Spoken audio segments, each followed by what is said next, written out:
नमस्कार साथियों, स्वागत है आप सबों का रामा क्लासेस में। और अभी हम जानने वाले हैं वैदिक सभ्यता से संबंधित प्रश्न जो आपके एसएससी ग्रुप के जितने भी परीक्षाएं हुए हैं तो उनमें जो भी क्वेश्चन आए हैं उन सारे क्वेश्चन को हम देखेंगे। वीडियो के अंत तक बने रहें। और इससे पहले वाले अगर आप वीडियो नहीं देखें जिसमें हमने पाषाण काल और फिर सिंधु घाटी सभ्यता के प्रश्नों को देखे थे तो आप उसको ज़रूर देख लें। उसका लिंक आपको डिस्क्रिप्शन में मिल जाएगी, जो कि आपके लिए बहुत ही इम्पोर्टेंट है। किसी भी प्रकार का अगर आप एसएससी ग्रुप का तैयारी कर रहे हैं, चाहे वो एसएससी जीडी हो, एसएससी सीजीएल हो, तो उनके लिए बहुत ही इम्पोर्टेंट है।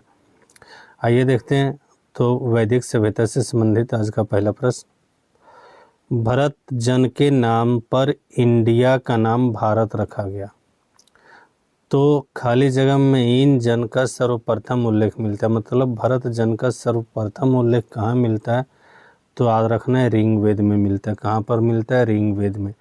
ऋग्वेद में किनका उल्लेख मिलता है तो भरत जन का उल्लेख मिलता है। जन का मतलब आदमी, भरत के नाम के व्यक्ति का।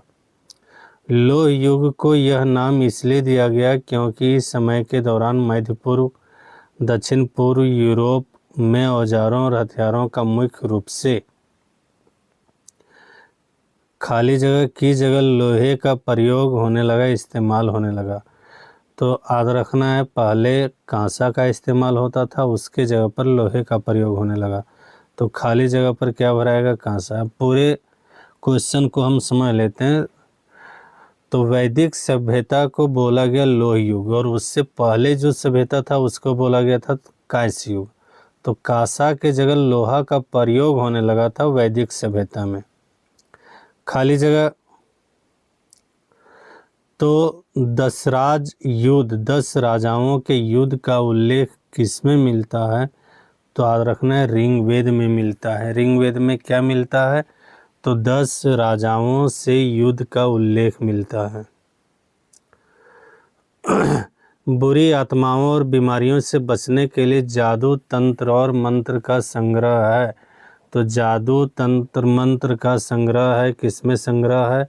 अथर्ववेद में है। किसमें? अथर्ववेद। अथर्ववेद का मतलब तंत्र मंत्र का जो ज्ञान है वो अथर्ववेद में ही दिया गया है। आर्यों का मुख्य सामाजिक इकाई थी। तो आर्यों का जो मुख्य सामाजिक इकाई थी वो जन था। क्या था? जन। उत्तर वैदिक काल में मुख्य रूप से खेती, पशुपालन और व्यापार जैसे काम करते थे। तो कौन सा वर्ण है जो ये सारा काम करते थे तो याद रखना वैश्य वर्ण। एक चीज़ और, उस समय जाति को 4 भागों में बांटा गया था। पहला जो था वो था ब्राह्मण, दूसरा क्षत्रिय, तीसरा वैश्य और चौथा शूद्र। तो खेती, पशुपालन, व्यापार ये सब काम जो था वैश्य का था। अगला प्रश्न, किस नदी का प्राचीन नाम बिपाशा? तो बिपाशा जो है वो आज के व्यास जो है उन्हीं का पुराना नाम है, प्राचीन नाम है।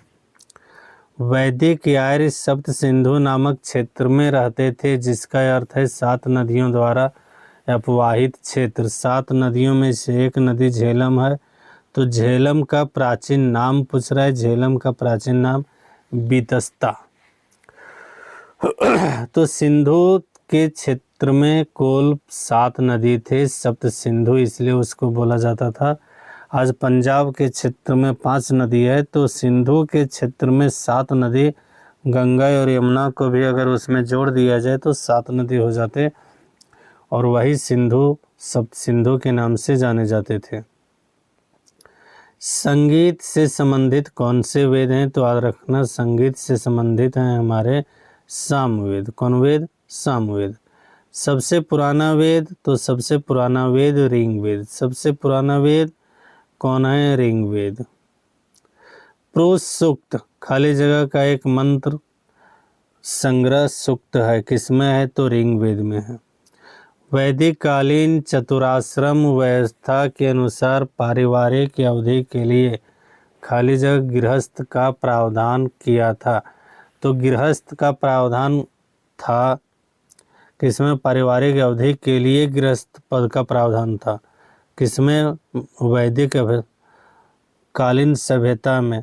अब 4 आश्रम किस प्रकार के थे, तो इसमें गुरु आश्रम भी थे, गृहस्थ आश्रम, वन आश्रम, और इस प्रकार से कुल 4 आश्रम का व्यवस्था किया गया था।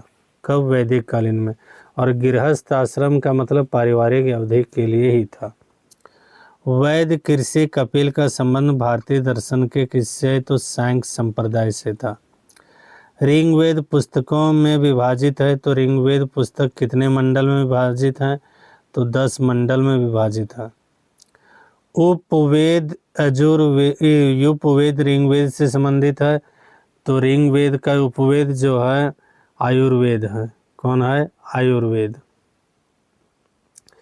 ऋग्वेद में ऋषि विश्वामित्र और देवी की रूप में पूजी जाने वाली 2 नदियां के बीच संवाद के रूप में एक भजन है, और ये कौन कौन नदी है, तो याद रखना व्यास और सतलुज नदी है। ये दोनों को विश्वामित्र और देवी के रूप में पूजी जाने वाली 2 नदी के संवाद के रूप में भजन भी है।